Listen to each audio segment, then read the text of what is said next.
Welcome to the Water Margin Podcast. This is episode 112.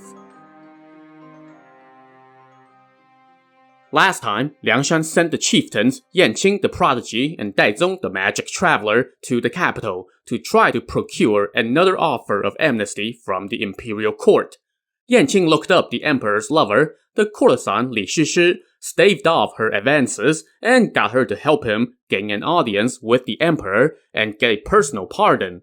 He then delivered a message to Marshal Su, who was known to be a kind and honest official, and asked him to help put in a good word for them with the emperor. All this done, Yanqing and Daizong now went back to the inn to discuss how to accomplish their third mission on this trip, springing fellow chieftains Xiaorang and Yuehe, who had been dispatched to accompany Marshal Gaoqiu back to the capital to make a case for amnesty directly to the emperor, but who were now presumably kept under lock and key at Gaoqiu's residence. "We can disguise ourselves as bailiffs again and wait out by Marshal Gao's office," Daizong suggested. "When someone comes out from there, we can bribe them to help us see our brothers. Once we see them, we can figure it out from there." So the two of them changed and headed to the Bridge of Peace. There, they waited near Marshal Gao's residential compound. Soon, a young officer swaggered out, and Yanqing quickly greeted him and invited him to join them for tea. Once they sat down in the tea house, Yanqing said, "I'll be honest, Marshal Gao has brought two men from Liangshan. One of them, the one named Yuehe, is a relative of my friend here, and he would like to see him. That's why we're troubling you." "Stop right there," the officer said. "Who can meddle in such top-level affairs?" That was the cue, and Daizong now pulled out a big ingot of silver and plunked it down on the table. "Sir," he told the officer, "if you can just bring Yuehe out to see us quick at the gate, you can have this ingot of silver. He doesn't even have to set foot outside the compound." Those two are in the compound," the officer said, his dedication to duty obviously offset by his love of bling. "The marshal has ordered that they be housed in the garden. I can bring Yuehe out to talk to you. After that, you better make good on your promise." "Of course," Daizong reassured him. "Okay, then you guys wait here for me," the officer said as he got up and rushed back into the compound. Daizong and Yanqing waited in the tea house. Less than an hour later, the young officer hurried back out and whispered, "Give me the silver first. Yuehe is waiting for you in a side building." Daizong whispered a few words to Yanqing and then gave the officer the silver. The officer then led Yanqing to the side building and told them, "Hurry up and say what you need to say." Yanqing told Yuehe that they were planning to spring them, and Yuehe told Yanqing that he and Xiaorang were being kept in the rear garden, where the walls were too high to climb and all the ladders had been put away. "Are there trees near the wall?" Yanqing asked. "There are a row of big willow trees along one wall," Yuehe said. "Then tonight, listen for a cough," Yanqing told him. "That will be your signal. I will be waiting outside, and I'll throw a couple ropes over. You tie the ropes to the willow trees, the two of us will pull them taut, and then you guys can climb out on the ropes. We'll be there at 3 a.m. Don't be late." "Are you all done yet? Go already," the young officer suddenly interrupted. So Yuehe went back to the rear garden to tell Xiaorang the plan, while Yanqing left and met back up with Daizong.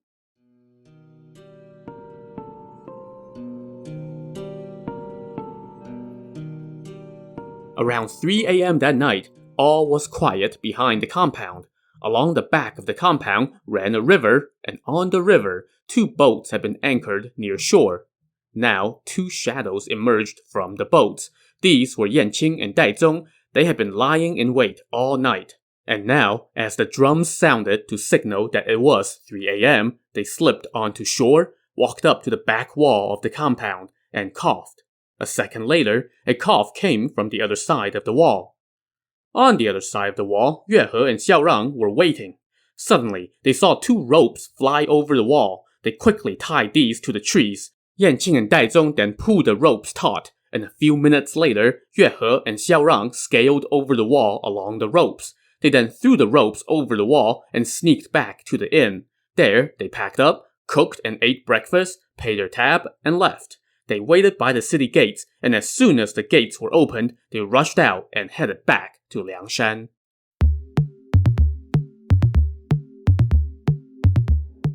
Back in the capital, our hero's absence was soon felt. the courtesan Li Shishi did not see Yanqing come back to her house that night and suspected that something was up. The next morning, folks at Marshal Gao's residence noticed that Xiaorang and Yue He had vanished. Upon investigating, they found a couple ropes tied to a willow tree near the wall and realized that they had escaped. When Gao Qiu got word of this, he was alarmed and grew even more troubled, so he just kept staying home under the pretense of illness. The next morning at 5 a.m., the emperor held court. Once all the officials assembled, he summoned Tong Guan, the chancellor of the Bureau of Military Affairs, and asked him, "Last year, you led 100,000 men to attack Liangshan. How did that go?" Tong Guan kneeled and said, "I did lead an army on campaign against Liangshan. It's not that I did not try, but the weather was just too hot, and the soldiers were not used to the climate. About 30% died of disease. Because of those obstacles, I've decided to temporarily call off the campaign and send the troops back to their bases to train. But many in the Imperial Guard fell ill on the way back. Later, when your majesty issued a decree of amnesty, those bandits refused to submit, so Gao Qiu led a navy to attack them, but he fell ill on the way and had to come back."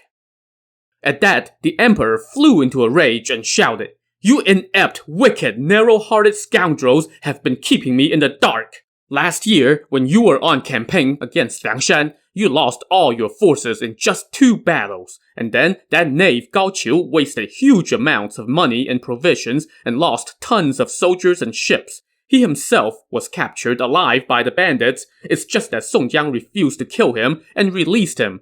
I have heard that Song Jiang and his men do not attack cities and do not disturb innocent civilians. They're just waiting for amnesty so they can serve the country. But you useless, greedy lot have been receiving the court's benevolence for nothing and have derailed important state affairs. You are the Chancellor of the Bureau of Military Affairs. Are you not ashamed? I should punish you, but I will spare you this one time, but never again." Tong Guan could say nothing and just meekly stood aside, probably feeling lucky to get off with just a tongue lashing and not the real lashing, or worse. The emperor now asked the rest of the officials present if anyone was willing to go issue another offer of amnesty to the heroes of Liangshan. Marshal Su immediately volunteered. The emperor was delighted and personally wrote another decree. He also ordered the official in charge of the imperial storehouses to issue 36 golden plaques, 72 silver plaques, 36 bolts of red brocade, 72 bolts of green brocade, and 108 jugs of top-grade imperial wine. He also gave Marshal Su 24 bolts of cloth for coats and linings and a banner proclaiming amnesty in golden characters. Marshal Su set out the next day, and all the officials saw him off. When court adjourned that day, Tong Guan went away humiliated and stayed away from court on the excuse of illness. When Gao Qiu heard what had happened, he was scared and also did not dare to show his face at court.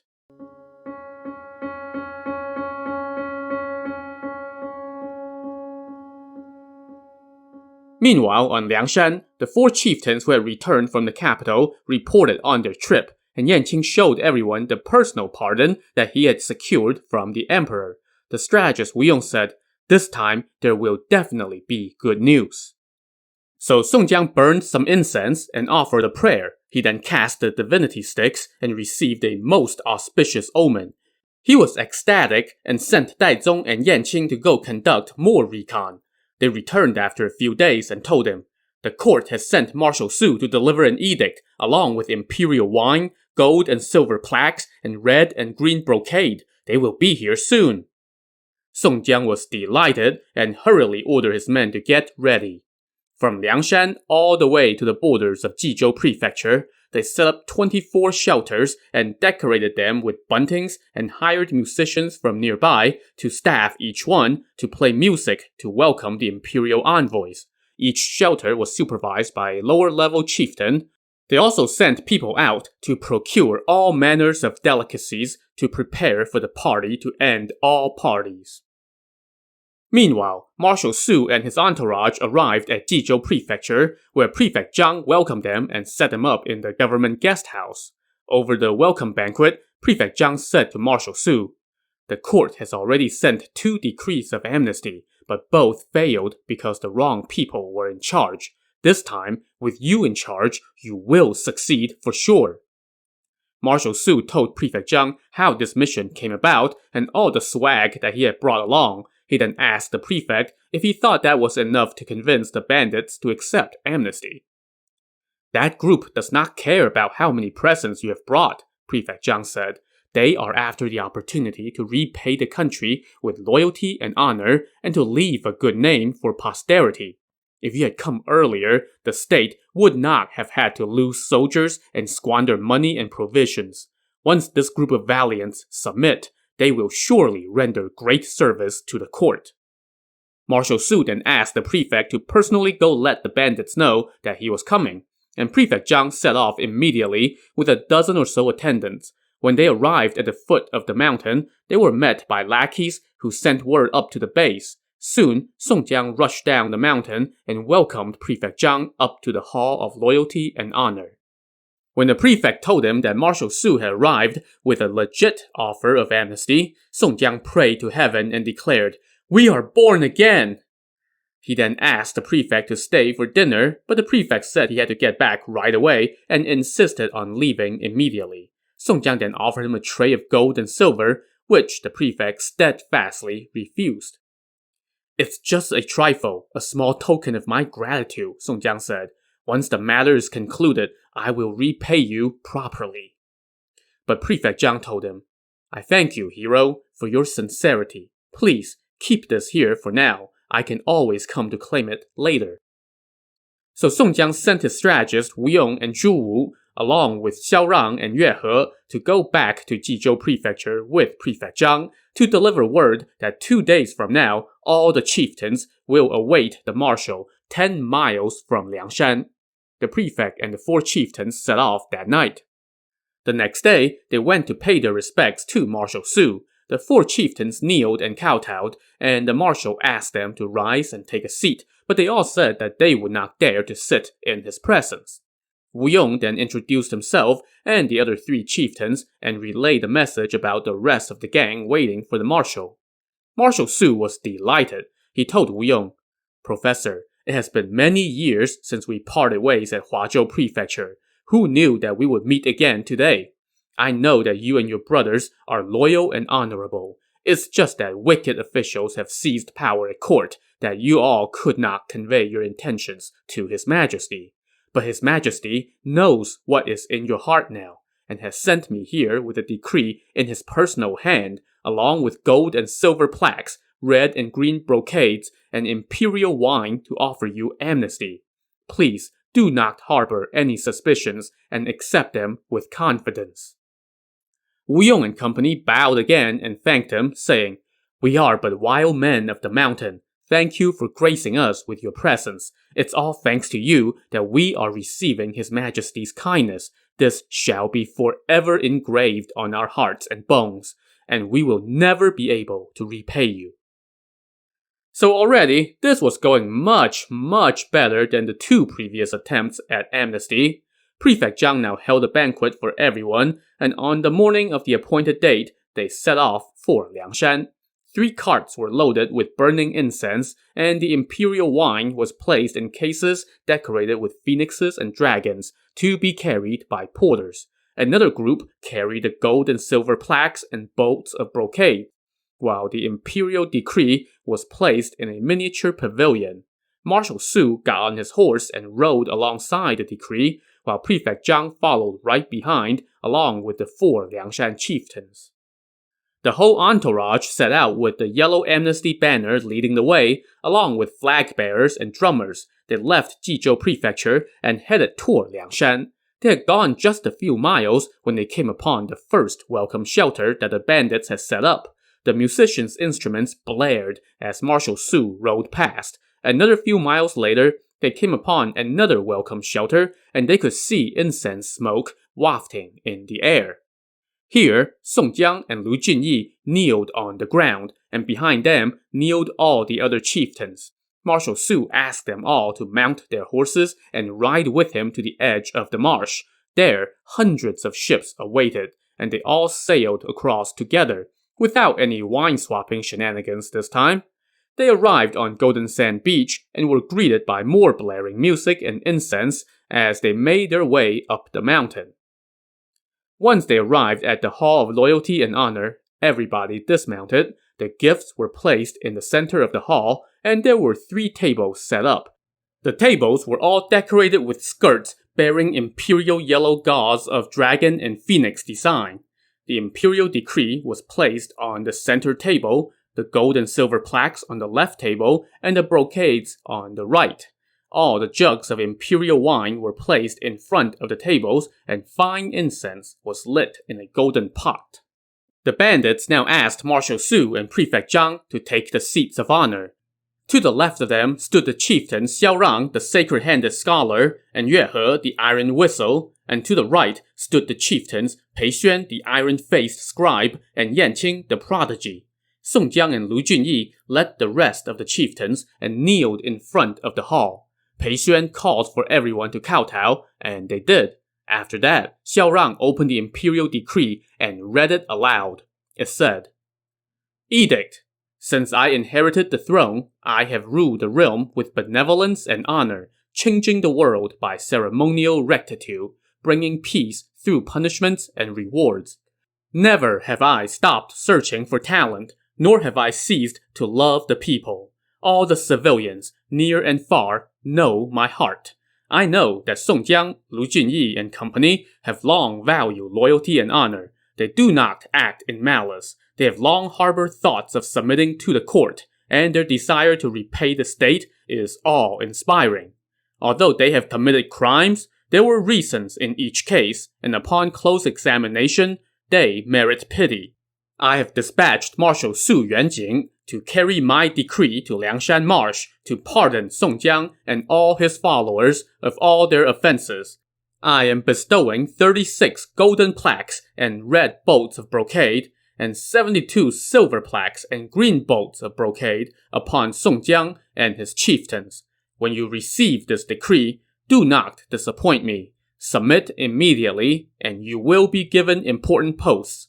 Let this document be proclaimed so that all may know." So this decree was much friendlier than the previous 2, and the bandits reacted accordingly. When Xiaorang finished reading the edict, everyone chanted, "Long live His Majesty!" and kowtowed again to thank the emperor's kindness. Marshal Su then presented the gold and silver plaques and the bolts of fabric, and the chieftain Pei Xuan distributed them, calling out each chieftain by name. But now, the real moment of truth, the thing that can make or break this third attempt at amnesty: the wine.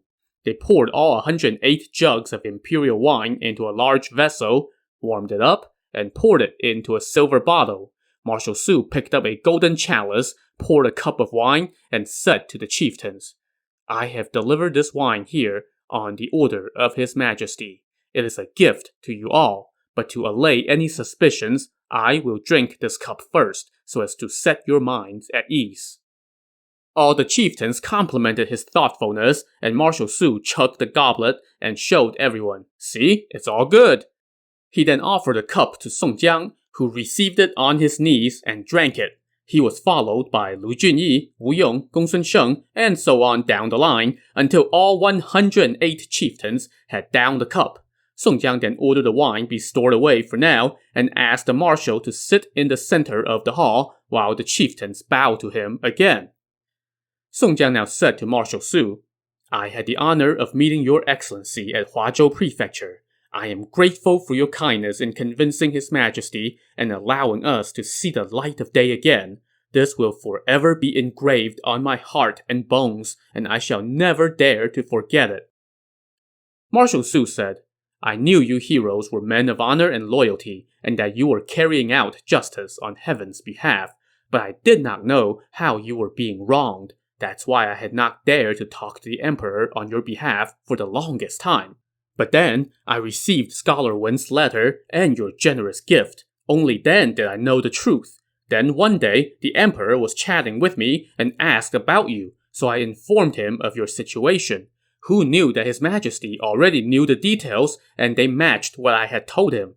The next day, His Majesty held court, and in front of all the officials, he scolded Tong Guan and Gao Qiu for their ineptitude.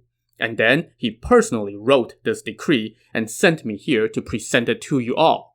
I hope you will pack up and head to the capital quickly, so as not to let His Majesty down.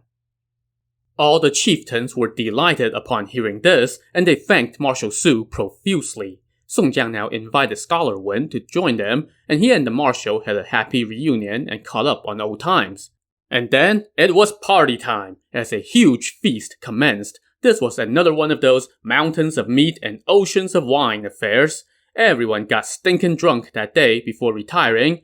Then they gathered to do it again the next day, and everyone talked freely and poured out their hearts. On the third day, they threw another banquet and also took Marshal Su on a tour of the mountain, and they did not part until they were all sufficiently soused. After this went on for a few days, Marshal Su said that he needed to go. Song Jiang tried to keep him, but the marshal told him, "Hero, you don't understand. I came on His Majesty's command and have been here for a number of days. If you heroes return promptly, then all will be well. But if we don't hurry back, I worry that the crooked officials will stir up trouble." In that case, I do not dare to keep you, Song Jiang said. "Let us drink to our heart's content today, and we will see you off in the morning." Well, why not? So all the chieftains gathered once more and feasted, and as they drank, they all once again expressed their gratitude to Marshal Su, and he in turn buttered them up with more kind words. Gotta keep stroking those egos, you know? The next day, as the marshal prepared to depart, Song Jiang presented him with a tray of gold and pearls. The marshal steadfastly refused, until Song Jiang steadfastly insisted, at which point the marshal relented. They did the same routine with Scholar Wen and Prefect Zhang, and both of them eventually relented as well.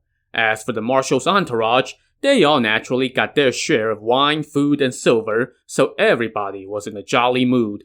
The bandits then started playing music and drums as they escorted the marshal and his companions down the mountain, sailed across the marsh, and traveled for another 10 miles. At that point, everyone dismounted and presented the marshal with wine again to take their leave. Song Jiang went first. As he raised the cup, he said, "Benefactor, when you return to court, please speak well of us to His Majesty." Marshal Su told him, "Heroes, don't worry. Just pack up and come to the capital quickly. When your forces approach the capital, send word to me first. I will inform His Majesty, and we will send a welcome party so that you will arrive in style." "Your Excellency, I beg your indulgence," Song Jiang said. "Wang Lun established this base on Liangshan. It then passed to Chao Gai and then to me, and it has been our home for many years.